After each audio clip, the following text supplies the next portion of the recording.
Beynəlxalq Jurnalistlər Federasiyası və Avropa Komissiyasının birgə təşkilatçılığı ilə etik jurnalist təşəbbüskarlığı Azərbaycan layihəsi həyata keçirilib. Layihə 4 əsas məsələni əhatə edir ki, bunlar jurnalistlərin təhlükəsizliyi, Həmkarlar İttifaqının onların fəaliyyətindəki rolu, jurnalistikada gender məsələsi və media nümayəndələrinin təşəbbüskarlığının inkişaf etdirilməsidir. Bugün Mətbuat Şurasında layihənin ilk təlimi keçirilib. Həmkarlar İttifaqının jurnalistlərin fəaliyyətindəki roluna həsr olunan təlimdə jurnalistlərin işlə təmin olunmasında əmək müqaviləsinin vacibliyi məsələsi müzakirə olunub.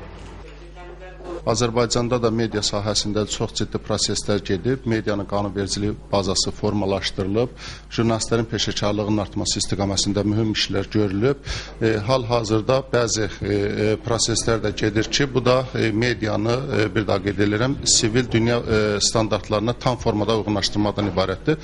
Bax, həyata keçirilən layihənin də məqsədi həmin yolda Azərbaycan jurnalistlərinə dəstək olmaqdan ibarətdir. Layihənin 2 əsas məqsədi var. Birincisi, Azərbaycanda jurnalistlərin müdafiə olunması, onların hüquqlarının qorunması və etik jurnalistika standartlarının həyata keçirilməsidir.